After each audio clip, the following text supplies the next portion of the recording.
and welcome to High Tales of History, a history podcast where two sisters get high and take a hazy trip through history. I am Laurel, the older sister. Katie, the younger sister. It's episode 110. Here we are, back again. Episode 110, back again. That's as far as I got in my rap. That's it. That's all I got. It wasn't bad. That's my rap battle, and everyone's like, "Oh, that's it. You're gone. Okay." Hi, Katie. How are you doing? I'm hanging in there, man. Dude, did I tell you I got stolen at the Lorna Shore show? You did, yeah. So my goal, because I can't go into the pit. Okay, I can't responsibly go into the pit, right? With all the head trauma and the seizures, it's not a good idea because at the end of the day, I know that I have a fragile head and injuries, and I know that it's just not responsible because when people are in there, they're not looking for people who are blindfolded or all that shit. So I get it. Yeah. Step back. You got a disability, you got to make way for it. You have to adjust the way you live. That's just how it works. It's not fair, but it is the way that it cookie crumbles. So I don't go in, but I asked Sam and Blake if they could pick me up, carry me over their shoulders, and run me in a circle pit. I was like, that's as close as I'll get to being in one, except I can't see where I'm going. So when they picked me up to go to the pit, the crowd just picked me up and took me. Seems like, dude, we were they had to barrel through 30 feet of people charging after me. So I guess at one point, Sam was able to grab hold of my foot. Yeah, just to hold on. And I felt like my foot being dragged the other way. I was like, what is happening? And then the dude who was holding me by my shoulders looked at Blake, and Blake goes, put her down. He was like, all right. And the dude leans over. He's like, I'm going to put you down now. I was like, okay. I had no idea it wasn't Blake. I was like, I have no idea what's going on right now. And Blake's like, you just crowd surfed almost up to the front. How was it? I was like, oh, you guys weren't holding me? Because I was moving fast. I felt air moving past me. I was like, wow, they're really cooking. They must be running. And I was like, wow. And it was so smooth. I remember it was like a conveyor belt. I was like, cool. Wow, we're really we're cooking with oil now. Not what was happening. Katie's just clueless. Wee! That was the signal, was the bap bap on the shoulder. He goes, we got to go now or you're not going to have one. It's going to be a push pit. So they lift me up and they run into the pit. And I think we went around 6 times. And he's like, dude, people got when they figured out what was going on, people just started running in a circle. Everyone had a hand on me and they were just running in a circle. And I was like, woo! I was just screaming like a maniac. I was having a great time. But yeah, so there you go. So the good things do happen, And yeah, I've gotten to a pit the first time in 4 or 5 years. Well, I'm glad you had a wonderful win, and that's a good, getting back in the pit again, getting up on that horse. Getting up on that proverbial horse again. Good, Katie. Nice. What are you bringing?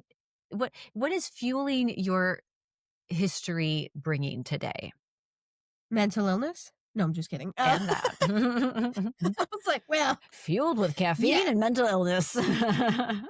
I've got tea. I've got stellar, loaded up electrolytes water. Had that vitamin C stuff, whatever the hell it's called. They're not paying us, so I'm not going to say the brand, so you can eat that. You're talking about, yeah. Yeah. But, and then the migraine pill, and then the edible. I've got a cocktail going on, so I'm on a lot of things right now. Yeah. What are you partaking in? I've got some coffee. That's so there's that. I got a little coffee. And then I also I went outside. I had a little sneaky bowl, a speed bowl. A speed bowl. And she's waiting for me to get my act together with my tea. Yeah, no, it's all good. Wait, yeah, I need my tea. I got a little sneaky smoke outside. Yeah, so I'm ready to go. I am ready for the history that you're going to bring us, because Katie has promised us a fun topic today, folks. I mean, they're always fun today topics. Is a fun topic, let's be real. It's always a fun topic. But Katie's like, this is going to be so much fun. So I'm ready. I'm ready to be surprised. This one was a little break from the seriousness. Thank you. Yeah. Next week will be not as lighthearted, so that's okay. So you're finishing on a big topic that literally touches every human being's lives because it's something that everybody uses every day. We're using it right now. So Wow. Okay, folks. you That's have the to use it final even in episode your of the season. brain. Sit in that for a few weeks, folks. Like that's the thing. Now you gotta just like sit and just Electricity. wait. But It's cool. I'm really excited about it. It's something that mhm. actually my friend in India, he's like, "You know what you should do? You should do," and I was like, "Do you know how big a topic that is?" He's like, "Get on it." But today's topic is lighthearted and fun. Well, sort of, but it's Okay. exciting. Maybe we start like put it in the comments what you think the final episode topic is going to be because I with those clues in I'm hand. interested to see if anyone guesses it. Okay, let me Okay. see if I We should so take it's a something that we use every day. Every human in the world uses it, even if they have a disability. So I'm thinking, yeah, I mean, you'd have okay. to. Yeah. Every country has one. I don't think so. I think that's Okay. I enough think true. that's And we're plenty. using it right. And we're using it right now. So, Okay. we'll see if anyone Okay. guesses it. Comments. We'll start taking I had to guesses go to on this Google cuz I'm Scholar. like, I was like, this is the good. You should this is I mean, I check there first anyway, but sometimes the topics just aren't on there is really Oh, what it right. comes down to. But like this is like it's a deep scientific topic. Okay. And it was And some science history. yeah, a little bit. I think you Hints. gave a lot of good hints there. Yeah, so I think I'm excited to see if anyone that's guesses it. good. I'll be very impressed. I suppose we're getting a little ahead of ourselves. That's 2 episodes Yes. from now. Yeah. So what do you have for us today, Katie? Alrighty. This is one that I'm actually like super excited about. And as soon as I say it, you're gonna be like, oh yeah, that checks out. Okay. Right. Pull I'm up just my gonna Katie leave it with Rolodex. yeah. So what is one of the most globally recognized and most potent symbol of raw power and whose story stretches back 4 millennia? If we're talking about like globally recognized fantasy creature would be a good way to put it. Oh, And like is old, is older than I even thought it was, which global. Because at first I was like, yeah. unicorn, but like, okay, You're in global. the right area. What do Um, I absolutely adore in this world? oh, okay. Rar, dragons. Rar. You got it. No, you did. You hit it. The answer is, I of was like, course, fire, is flames. Like, you're like, yeah, oh, on the side of fire, my head. lots of fire. I'm getting a lot of fire. You're like, yeah, I mean, yeah, okay, like calm down, but yeah. Because there's like European dragons and there's Asian dragons in terms of like their depictions and the storytelling around that. So There's that's even good. older Okay. dragons than that. Girl, give us the dragons. Yes. So the Oh, answer, of course, is the dragon. We think of yay. I was like, I got it. you did. We think of dragons as creatures of fantasy, fastened to the pages of J.R.R. Tolkien and the screens of Game of Thrones.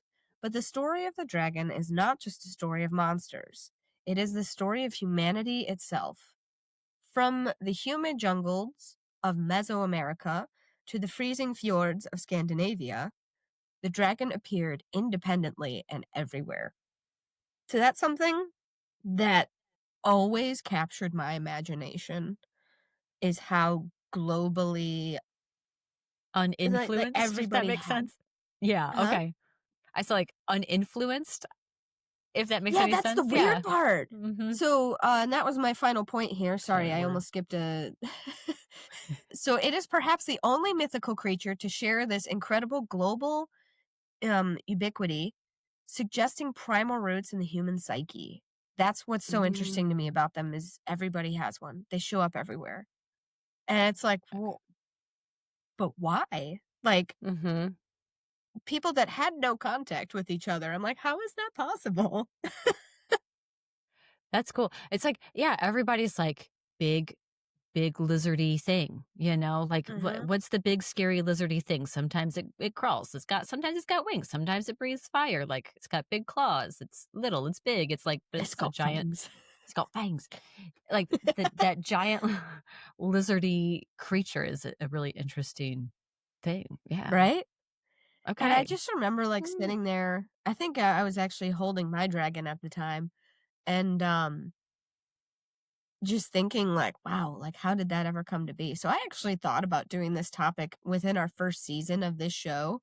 I was like, Mhm. I can't tackle a topic of that magnitude, like, I'm just not ready for that.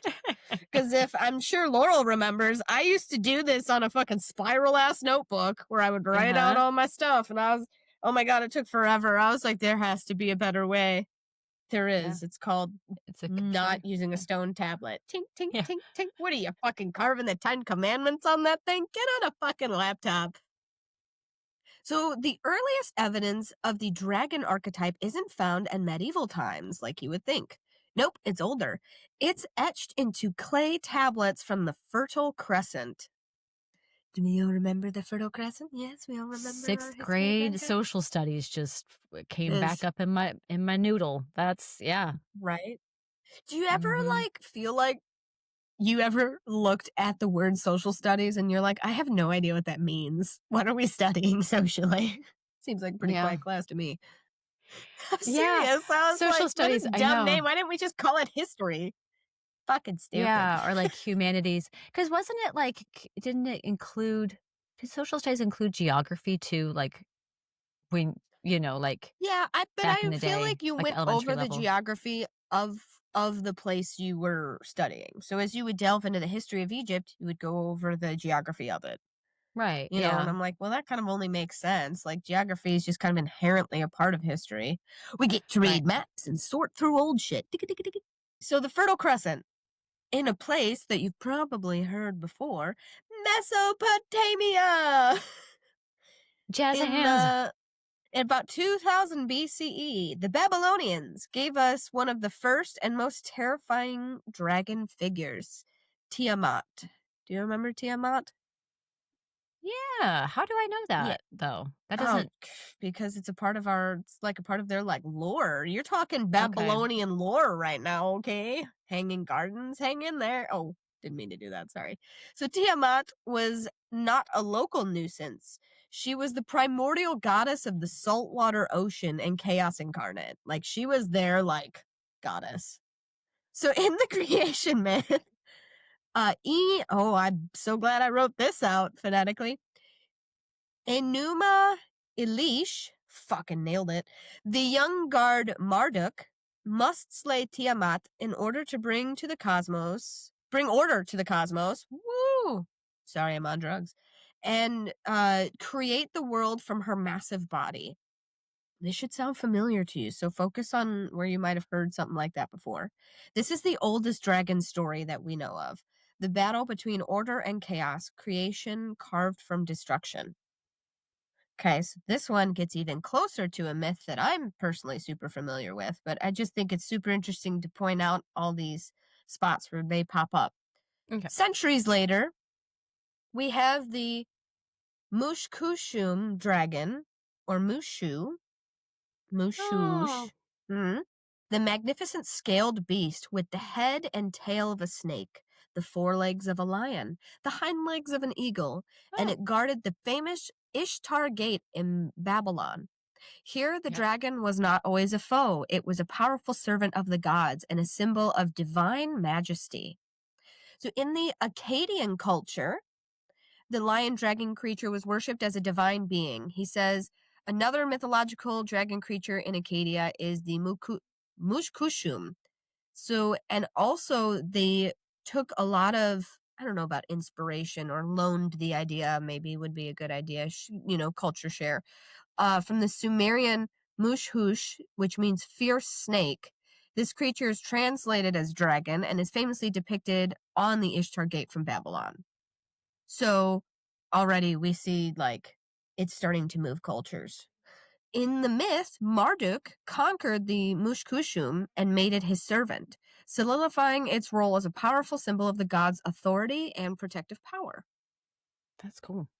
Isn't that wild? Like I was sitting there and I was like, I didn't realize that like kind of counts as like a dragon thing. It's just so interesting. I'm like, Yeah. I have so many questions. So Then we go to Egypt in 3000 BCE. Over across the borders in Egypt, a similar cosmic battle plays out every night. Apep, or Apophis, is the celestial serpent, the eternal enemy of the sun god Ra. Each Ooh. sunset, Ra would descend into the underworld. Apep would try to swallow the sun, plunging the world into permanent darkness. Every sunrise was a victory in the endless war against the Chaos Dragon. Chaos Dragon, what? The pharaoh was considered Ra's earthly representative, so the pharaoh was put there by God. Just so clues in for everybody. Responsible for maintaining the cosmic order known as the Ma'at and mirroring the divine struggle in the mortal realm. So what's super interesting to me between all of those is you'll find a similar myth, and it didn't get included in here because technically not a dragon, but I think the similarities are way too close not to at least bring it up.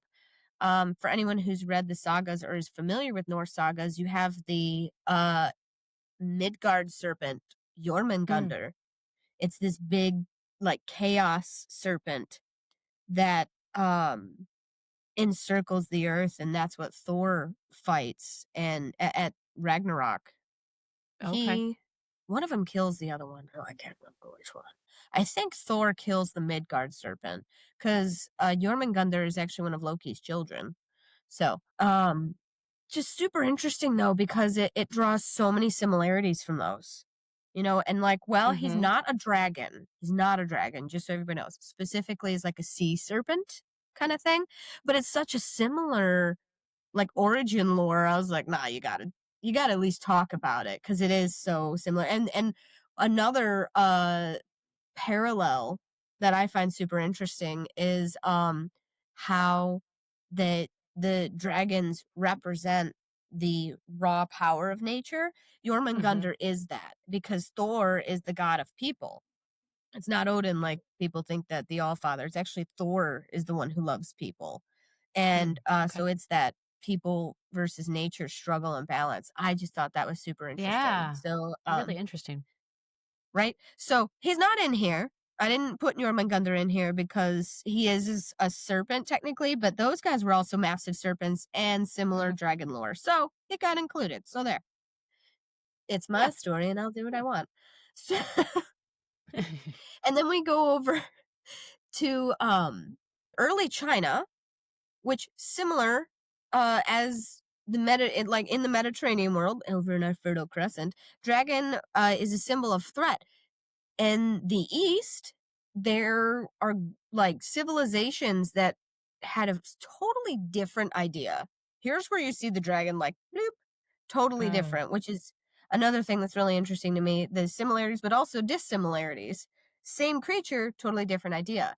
In the early Chinese dynasties, the dragon, known as the Long, did you ever see that show American Dragon that played on Disney Channel? It was more my age, but he was like a little, you know what I'm talking about? No, I only know what you're talking about because it was like of Of my your age group. age of your, Yeah. yeah, the things that you would watch. I think that's the only Well, their reason last name I'd was seen it. Long, Oh, okay. the Oh, family. That so the family could turn into dragons. It was yeah. some Checks out. Chinese legend thing, yeah. And grandpa ran a martial arts studio, and I think the parents just 9 to 5ers, and then but it got passed on to him, that family gift. I thought they were protectors of something in China or something like that, which would make sense when what I'm about to tell you. But their last name was Long, and Long is dragon. So they called dragons are called Longs in the Chinese culture. They were revered though. They're not about fire and destruction. It's about life-giving water, weather, and agriculture. If you've seen Raya and the Last Dragon by Disney, they're not paying me to say this, but they fucking should.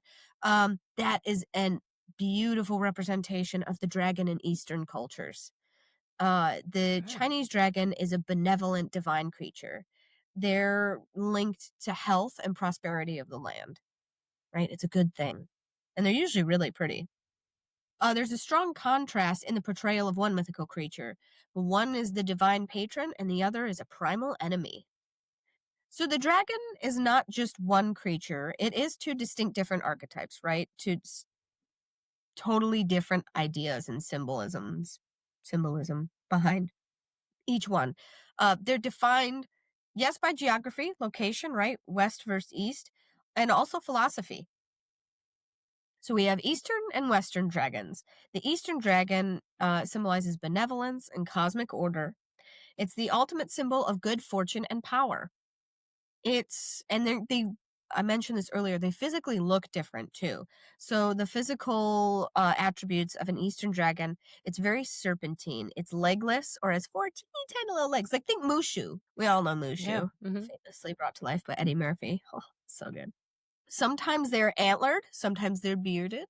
Crucially, it controls life-sustaining elements, rain, river, and sea. Very elemental. Wow. That's cool. Their role in the society, the Long, as they are known, is wise and a divine protector. It's the exclusive symbol of imperial power. The Emperor of China was the son of heaven, right? Very much like the Pharaoh, right? Put there by God. Often depicted as wearing robes of a five-clawed dragon. If you've ever seen the beautiful embroidery on old Chinese robes, look it up. Yeah. To see a Chinese dragon is a sign of immense luck. It embodies the harmonious flow of the cosmos, flow like water, right? So, which is interesting to me. Physically, they look like what they embody. So, there are a couple of examples. Is the Azure dragon, Qianlong, is one of the four mythological constellations, symbolizing the east and the life-giving renewal of spring. Love it. The The Chinese dragons are characterized into several types, each with a specific role. So you have like a celestial dragon or a Tianlong, which guards the heavens. Sorry, there's a lot of parentheses in here because I needed a lot of help pronouncing stuff. You have the Yeah. spiritual dragon, which is known as the Shenlong, right? So a lot of these actually I've heard before, and I was like, oh, that's interesting. And now, like, so if I go back and watch things that are have a lot of inspiration from China, I'm going to listen to those names a lot differently now because I'm like, that means something. So there's a little bit of Hmm. a bookmark in there for me. I was like, oh, that's so cool. And I have to go rewatch all of my Chinese culture stuff. So the spiritual dragon is the Shenlong, which controls the wind and the rain. And then we have the earth dragon, the Dailong, the underworld dragon, which commands the rivers. And the treasure dragon, wish me luck here because I couldn't find the pronunciation of this one, was the Okay. Futsing which guards hidden riches like gold and gems. I had a book that talked about Chinese watercolor, and the dragon they would have you draw always had his clawed little paw like this, and it was always clutching a big pearl. So Oh. they are oftentimes uh they can go along with like jewelry and like precious metals and gems stuff, right? So that treasure Okay. aspect is also similar. But it's Treasure usually pearls. dragon. I treasure dragon. Um yeah, I remember specifically pearls. They were always clutching these big white beautiful pearls, but maybe it was an egg. I don't know. Maybe they lay pearl eggs. Who's to say? Other Questions. types include the rare winged dragon, which is Yinglong, which brings the rain, the horned dragon. So what's really interesting, they had have you ever seen like the Asiatic unicorn where it's got like a tree bark, like a tree? I might have to do unicorns at some I point. don't think so. That's I really think I cool. just Oh, and they have like scales on them, but they have little cloven deer hooves and they have like a long tail. Think Yes. like a donkey, where it Yeah. has the Okay. tuft at the end, but it's like a yeah, or Hmm. zebra. Not to like bring Yeah. down the coolness of the unicorn, but it has a very like broom tail like that. Yeah. Hmm. But yeah, and they had like scales and little cloven, and they had like almost like a tree branch growing out. So they had dragons styled very similarly, where they would have like fur and hair on their like elbows and stuff, and they had like little like tree antlers, which is interesting. That's That's fun. the Yeah. That's a fun little Isn't that cool? addition. A little take on it. Right? That's cool. Uh-huh. And that's the horned dragon, the Jiao Long, known for its power. And then finally, we have the coiling dragon, which is Panlong, which lives in the sea and controls the tide. Ooh. Ooh, everybody's just got their cool little jobs that they have. I like that. right? Mhm. Again, another, have you seen Raya and the Last Dragon or no? Mm-mm. Well, now you have after this episode, you kinda have to go watch it because, Okay. like, those who have seen it are gonna be like, "I see what you're talking about," because the family, each of them has their jobs. So those who have seen it, you're Oh, gonna know, like, "Oh, I know what you're talking about, Katie." When you yeah. see it, you'd be like, "Oh, I get it." Okay. Yeah. So, All right. there's more than just one dragon in that movie, believe it or not. Not the last dragon. There's other dragons who are I not the mean, there last is the dragons. last dragon, Okay, there's but also the then, last like dragon. he's like, "No, Me no, no, that one's in there too." not seeing it. I'm like, let me tell you about this show that I've not seen. Like, yeah, this movie. So that's the Eastern dragon. Totally different symbolism from what we're very familiar with, you and I. The Western dragon, the symbol of malevolence and greed. Yes. The Western dragon, solidified, of course, Hmm. in Europe, is almost the total 180 opposite of the Eastern dragon. Like, you couldn't get further. It is the creature of primal Yeah. evil and material greed. Mm. They're almost always greedy, They're always which is treasure why I think, dragons. Very smog yeah. like. They're like, this is my shit. This is my I want that gold. And I want don't that touch that, money. that's mine Don't too. touch it. That's mine too. Yep. Mm-hmm. So their attributes. It's a little bit chunkier. So it's not like a long, slender body. We're very stout. It has 4 powerful legs, massive bat-like wings, and of course the ability to breathe fire. Whereas the Eastern dragon is the symbol of water and harmony and like clarity and healing and life-giving. Polar opposite. The West was like, hey, what are the East doing with their dragons these days? It's just Oh, like, that? okay, Yeah, not we're gonna do exactly the opposite of that. it Whatever they're can't be doing, that. we're not gonna do that. They will not say that they will not go TM, TM, TM on us. No, no. This is our dragon. We're making it better.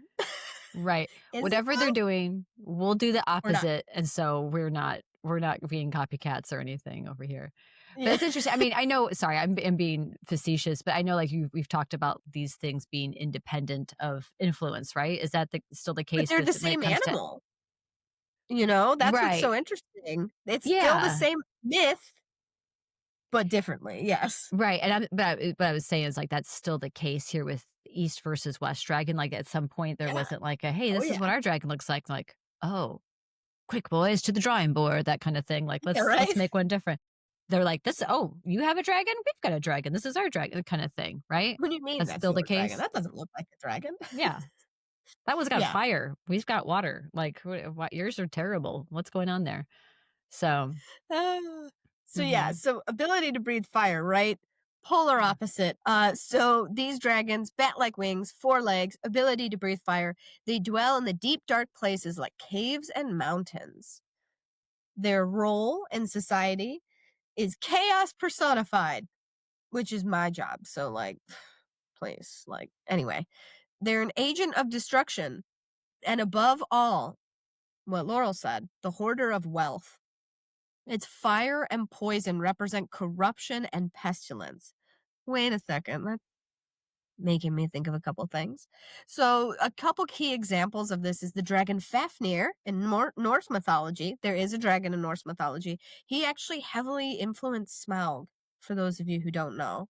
The dragon Fafnir in Norse mythology, consumed by greed after stealing cursed gold and is transformed into a monstrous form. Oh, So it's hey. literally greed personified. That Mhm. dragon, the dragon represents the evil and everything, which is so interesting. And I have a lot of struggles with the Hobbit movies. I'm just going to tell you that all right now.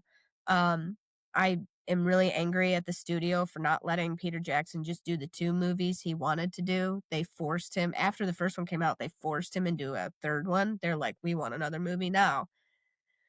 So, they weren't supposed to be as bloated and overdone and CGI'd as they were, but anyway. So, my problems with it aside, did they paid so much attention and did such a good job with Smaug and why Smaug was there.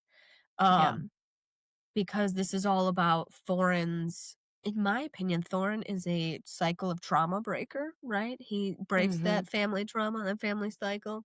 Thorin Met Oakenshield, the king under my Thorn Oak in my mountain. shield. Whoa. Anyway, Mm-hmm. so like Look at us. Look at us. These fictional dwarves were like, he could get it. Like, what? First of all, What? Stop it. I know, I Stop won't it, Thorin apologize. Oakenshield. I'm Gives not me cheating his on Aragorn. Just Arkenstone. saying, All he's right. first all the way. I never would, but just saying. Anyway, Yeah, and it's so funny. So that's, but then also like in that movie, what's his name? Thandriel? That's Legolas's yeah, daddy, Lee right? Pace. Oh yeah, I Dink, mean, but Dink those also eyebrows though. I was unfamiliar with Lord of the Rings. I mean, I read The Hobbit when I was younger. Saw Okay, Lord of the Rings in theater, and that was like my first introduction to like the full story of Lord of the Rings in that sense. You know, like sure. instead Yeah, of being like, oh, I know that Lord of the Rings is a thing about the ring that I read about in The Hobbit, but like, yeah, here's the story played out on screen yeah. for you. And I was like, one, love it. Two, the elf. I mean, who's that? I remember And then Legolas was always your choice, and I remember yeah. like I hit teenager dumb, and I saw that rugged ass ranger, and I was like, "Whoa, now hold on a second, whoa." Who's that? And then like years later, and I'm a grown adult, and then I saw Thandriel, and I was like, actually, Wait a sec. Now I see the apple doesn't fall far haughty from the daddy tree. energy, yeah. And I was like, I've got problems.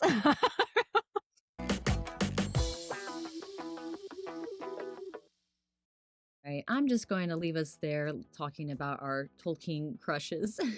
We'll take a little aside here. And I just want to say thank you. Thanks for being here. And if you're enjoying yourself on this hazy trip through history, subscribe to the show so you don't miss any future episodes. And while you're there, please rate and review or leave a like or a comment, depending on what platform you're listening from.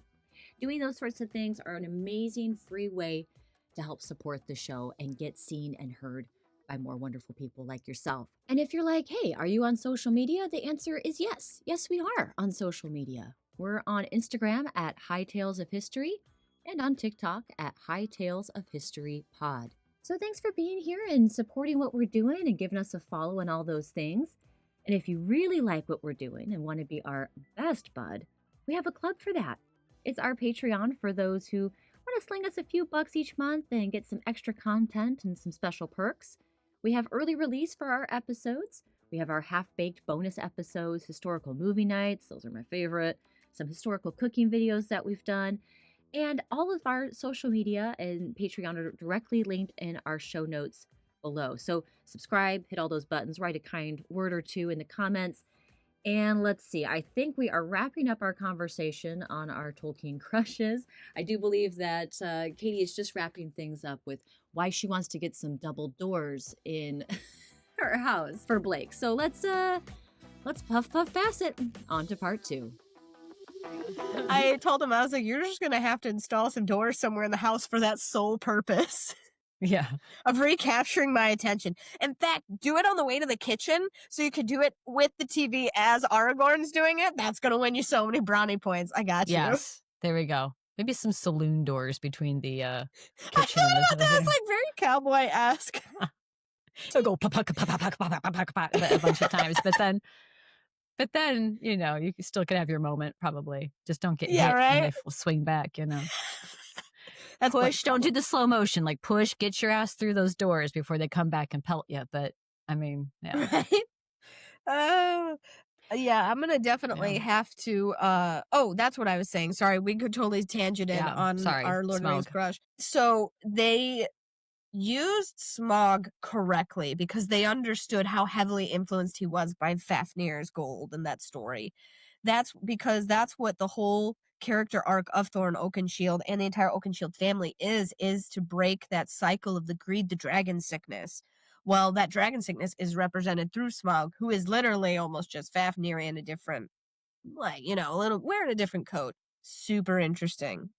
Anyway, so the Western dragon, greed and stuff like that. Yes. And Thorin, when he's standing, when he's at his lowest, right? And he's like wallowing in that Gallery of the Kings. Who even has one of those? Anyway, so in the Gallery of the Kings, you see him in like the gold swallowing him up, and you see Smaug like slithering through that because the dragon is greed. He is the physical representation of evil, like the ring is, right? That ring is the physical representation of the pull, the power of corruption and evil. That's what the dragon is. And that's what the Mm-hmm. dragon is in Western philosophy. The two images strongly contrast each other, the water controller versus the fire breather. The Western depiction, of course, was weaponized by the rising power of Christianity. So the biblical and Christian symbolism led to the rise of the dragon slayer. So the New Testament permanently sealed the Right. Western dragon's fate in the book of Revelation 12:9. What, how do you say that? Verse Uh, uh chapter shit. 9, chapter 12, verse 9. Chapter 12, verse 9. There we go. The Wow. great dragon is explicitly identified as that ancient serpent called the devil and Satan. The dragon, therefore, is no longer just a monster, it's a physical embodiment of, yes, evil and idolatry, but paganism. The act of slaying the dragon became a metaphor for the Christian mission of defeating Satan and converting the pagan world. So, that's why I mean, I think I've touched on this before, but I'm just going to periodically remind you because I'm kind of a, you know, shit like that. Um, Be a shit. that's that's Yeah. what the snakes in Ireland represent. There were never any snakes in Ireland.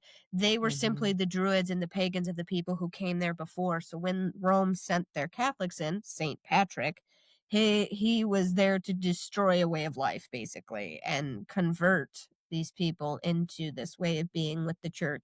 So St. I'm Patrick's glad you Day is a said rough it. day. Huh? Mm-hmm.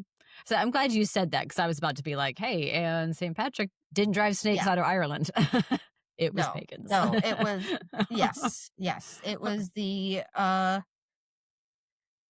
yeah, I mean, I don't know, genocide might be a tough term. It was a very ideological battle, but also a very physical one. As Ireland can Sure. tell you, Ireland has gone through so much. Maybe we They've need seen to some touch shit. on that history a little bit more. Yeah, but Ireland's fucking been through it, let me tell you. Um, yeah, so when you link those two things together, you have the embodiment of evil, which everything represents Satan. Super easy to demonize it, but yeah, which is a totally different from the holy symbol in the East, right? Whoa. Mm-hmm. So that ideological framing made this dragon the perfect opponent for a medieval knight, right? Who do the knights represent? Mm-hmm. Uh, God, what were the Templars? Which The is, template. Yeah. yeah, Christendom which and is the their big red Catholic cross Church, on yeah. it. Mm-hmm. Yep. So, leaving room for the figure of the medieval hero and his code of virtue. St. George, the legend of St. George and the Dragon, cemented the archetype of the virtuous knight rescuing the innocent, symbolizing the triumph of good and the Christian faith over barbarism, or what they portrayed as barbarism. Beowulf and King Arthur, whether it was Beowulf fighting the gold hoarding dragon in his final act, or the various serpents in Arthurian legend, the dragon provided the ultimate test. Only a true hero of supreme courage, purity of heart, can defeat them and prove his like virtue to the world. So like like the fight when Beowulf uh fights there, Beowulf is another, it's Fafnir basically, in my opinion, in different skin. Beowulf fights that dragon, and that horde is that ultimate corrupting power again. There you see it with Smaug, you see it with Fafnir, you see it here in Beowulf again. He's just putting different coats on. It's the same story. Um, but yeah, that Yeah. power is corrupting, which, might I add, which means very early on we have had legends warning us about how absolute power corrupts absolutely, and we still haven't followed our own advice. So like, what the fuck? Anyway, No, I we've just thought it not. was, again, there's that other reoccurring myth though, right? There that reoccurring again. Western culture, yes, didn't reach to the Eastern culture, but there you see it again. So Mhm. by the time of the Crusades, the dragon is a fixture in European culture like that. It represents warfare, power, ferocious defense. The red dragon of Wales, the bestiaries. The popular medieval texts codified the dragon's physical attributes: large claws, serpentine tail, dangerous breath, right? Some dragons have a poison breath, by the way, Laurel. I don't know. Like, I'm pretty sure that's the Beowulf one. I don't think he breathes fire. Oh, He has a poisonous breath, I thought. you can have a poison breath. You can have a fire breath. I like that. Yep. You can. But think about that, the very breath being poison, the Mm-hmm. temptation, it represents temptation, you know? I Yeah, get super into this stuff, that's if you really guys couldn't good. tell. Yeah. I'm a fucking nerd, and I just live for this shit, so anywho. So that dangerous breath, and that's what it represents to all of Europe, locking in the image of a malevolent beast. What's the baddie in Sleeping Beauty? It's a dragon.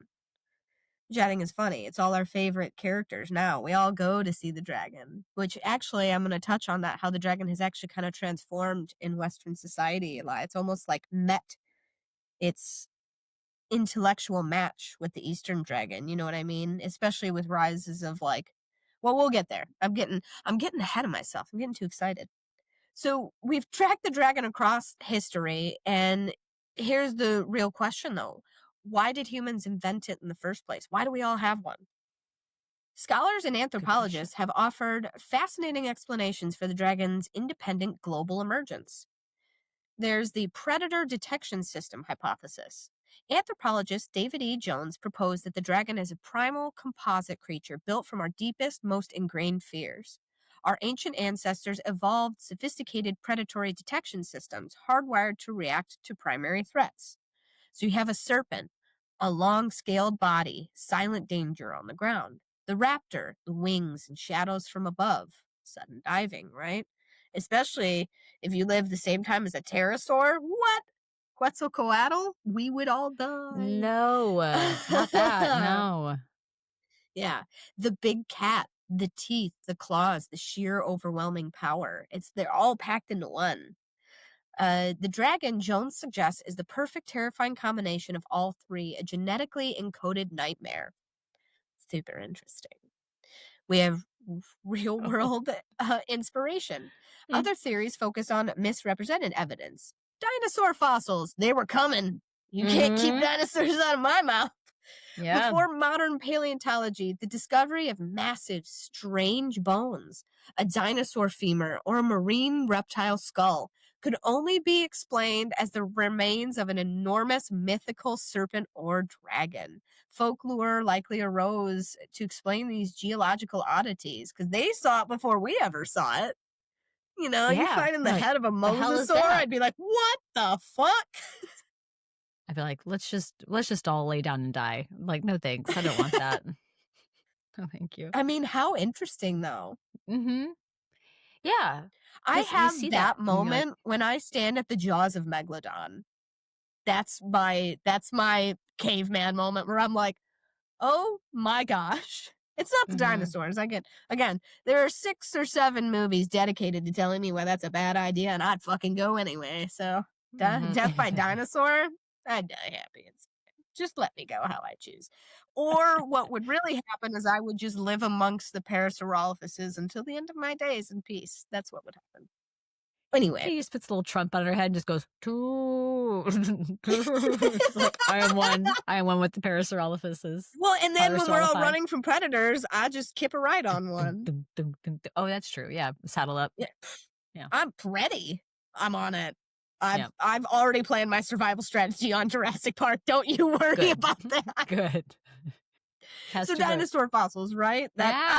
obviously you're gonna Weird. see that shit and you're gonna be like, what the fuck? Mm-hmm. So dragons. I mean, logical Yeah. conclusion, honestly. So natural wonders could also be an inspiration. The sight of comets streaking across the night sky, smoke rising from volcanic vents. Iceland? What? Yeah. They can easily be interpreted as fiery breath of a celestial serpent. Sure. I get it. Mm-hmm. Mm-hmm. Yeah. Historically, the fossilized remains of extinct mammals and dinosaurs, particularly the large bones, were actually sold as dragon bones. The long gu, long being dragon, gu being bone, in traditional Chinese medicine, right? The dragon bones. A specific example is the discovery of numerous fossils, including what would later be identified as Homo erectus pekinensis, the Peking man. In what was called the Dragon Bone Hill or Longushan. So they were selling Yeah. bones, and it ended up not being a dragon, basically. Well, we talked about that a little bit, like, very briefly in, like, ancient forms of divination back when Sandra was on, like, Yeah, that was last you season. got it. Yeah, Yeah. so we were talking about, like, dragon bones, but, like, that Yep. there would be, like they'd Here roast they it in the are. fire, and then they would The read the cracks would etchings tell off the you. cracks. Mhm. Yep. Like, put it in the So fire. It's interesting, yeah. so That was somebody's cool. out there roasting dino bones that we could have been Mhm. getting evidence off of, but you know what? I'm just gonna have to control myself. Anyway, so large petrified bones of extinct prehistoric animals, including mammoths, rhinoceroses, they're unearthed in caves and hillsides across China. The fossils are believed to be the remains of dragons, and they are ground into powder for various use in traditional remedies and elixirs. The example of this, the Longushan, like I said, it's famously known for its rich fossil deposits and being the location of is it Peking Man or Peking Man? Peking. Peking, I think. Yeah, I was Peking. discovered. Yes, Yeah, Peking. it was discovered in 1929. It was previously mined for the dragon bones. So there you go. So, I mean, like, you kind of look at it, I guess it's not that much of a surprise to be like, oh, I see where they got this idea from. Like, again, even especially finding like a giant dinosaur fossil. I get it. Yeah. Like, Mhm. makes sense. So, we have traveled 4,000 years from Tiamat's primordial waters to the night's lance. What is the dragon today? What In is the it modern age today? of fantasy, right? In the modern age of fantasy, the dragon has undergone a remarkable change. We're seeing a reimagining of the myth, right? And this is what I was talking about earlier. Authors like Tolkien and writers of modern fantasy have blurred that east and west divide, right? That's why I was saying they Mhm. meet their intellectual match, kind of, or they've kind of married them together. Their dragons, Smog and the dragons of Westeros, even, are no longer fire breathing props. They're complex, they're intelligent, and they are morally ambiguous. They have their own agenda, in other words, which is really interesting. They represent raw, untamed nature and the dangerous lure of power and greed, right? Mhm. So that it stays the test of time, but also they have, and I mean, even like I said, like How to Train Your Dragon, that Yeah. right there is like, well, why do we feel it? That literally takes that idea of like, why do we feel like enemies about them? And it turns into the whole. So you see that right there is a reimagining of the myth. You're watching it happen right in front of you, which is kind of interesting. The evolution of a myth, right? Mhm. Happens right there. The Aragon series, that's another one where they take them as antagonists and put them on the side of like a protagonist. Or even Dungeons and Dragons, they have evil and good dragons. So there's another Yeah. example of where it just totally evolved right before your eyes. I find that stuff interesting, especially when you step back and look at how old this shit is. This Yeah. myth saw the first people in the Fertile Crescent on this earth, and it still is something that we talk like amongst ourselves about today, which is just really Mhm. cool. Yeah. Um, Dragons remain as potent symbols of power and mystery and the unconquerable wild in art and pop culture globally. The dragon remains the ultimate challenge and the ultimate symbol, whether it's the benevolent long guiding the reins or the fearsome smog guarding the gold. The dragon forces us to confront our deepest fears and our grandest aspirations. So, the history of mankind and the dragon. Or dragons, I Wow. guess. Yeah.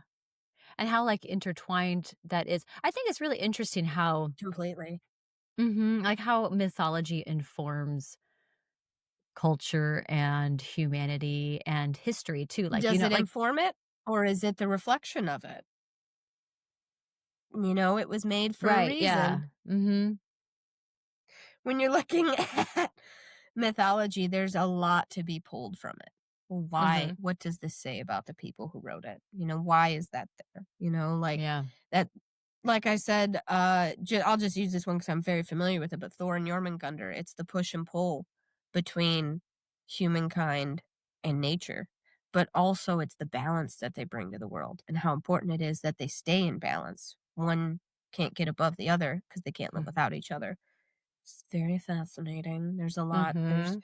I don't think people were stupid back in the day is all I'm saying. Like, Yeah. I get it that we evolve in intelligence as time goes on, and I totally understand that. But like also, I think our ancestors had a lot of wisdom.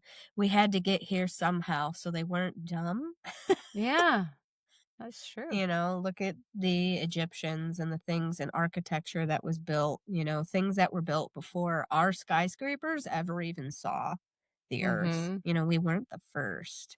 It's just Yeah. super interesting. I just love that. I fucking love Yeah. history, you guys. So there you go. History is so cool. And it's so great to be able to go back and look at it and um learn a cool thing, sure, like dragons, cool, that's great. Yeah. But then, like you Dinosaurs. said, Woo. how you were informed of like what humanity looks like in that time period and what that has, um, what that said about that time period and the people living there, like Exactly. how they interpreted the world around them and their own history Mhm. too, right? As they found these Yep. bones and stuff, they're like, oh shit, it must be like a leviathan, it must be a dragon, Right? it must be a like, because yeah, of course you think that, yeah, that makes sense, I understand, yeah.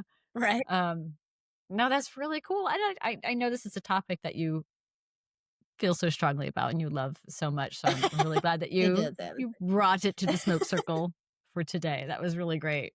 Thank you. Yeah. Smoke circle. Dragons. Imagine that. Wow. Uh, Hey, hey, hey there. That's cool. No, thank you, Katie. Thank you for that. I'm interested now. So that Man, was your fun topic. that's my fun Then the topic. next that last one, the season ender is going to be a heavier one. Okay. All right. You'll be bringing it on home for us, Katie. Woof. There is me in between. That's and my final episode will be in 2 weeks. We have a fantastic guest that came on with us, and Yeah, it's a good Michael one. Trapani, author of How to Start a War. He's Dude, I fantastic. was He's also a geeking out so podcaster hard. too. Yes. So like just a velvety voice, rich voice, Right? rich knowledge. Like what a delight that was to Definitely. have Very him on. He's God, got so handfuls much. of riches. Handfuls of riches. He's like the smog of historical Podcasting and knowledge. I knowledge. don't know. Yeah. Oh man, I hope he listens to this episode. He's like, "What? Like, did she? Is that like is Right? that a He's gonna be like, compliment? what the fuck? It's a compliment. It's strange. It's a strange So compliment. I've got handfuls? Like, of riches, sir. come be a history slut. Everyone Yeah. has to come join the history slut circle. Yeah, we're just If I'm we're a all slut, here together in anything, it. it's Aragorn. I mean history. I know. Come discuss what your Tolkien crush says about you, and Right. let's analyze all that. got Let's one. talk about it. We Don't got lie to one. me. Don't lie. We all have one. Gollum. Oh, okay. It's an interesting choice Riches to throw in the giveaway. mix. Let's talk about it. Right. I thought for judgments. sure Blake was going for Galadriel because he loves blondes or Legolas. And he's like, no. He goes, I'm Gimli all the way. He's like, I would be a bottom for Gimli all day. I was like, what? I love that. Nice. And then Blake, also own it. my secondary reaction was, what the fuck does that say about me? Am I your Gimli? You're my Aragorn, but I'm your fucking Gimli? What the I cannot jump the distance, you'll have to toss me. And like the more I thought about it, I was like, oh, it's so accurate though. Yeah, actually. Oh, we're here for your hear me outs, and come on in. The water is fine. You know what I mean? It certainly is. It certainly is. So in a couple weeks, I'll be bringing my final episode. It's a doozy. We had a great time with it with our guest Michael Trapani. So please join us again in a couple weeks, and then Katie will be putting the bow on season 6, and then we'll have a little break after that. But oh, that kind of bow. Never mind. Is Katie shooting stuff? And I was like, no, I meant like wrapping a bow. Katie's like, oh, sorry. Or yeah. But we'll be doing it all again in a couple weeks. In the meantime, folks, get money, get high, give love, and you have my bow. and my axe. Bye, everybody. Bye.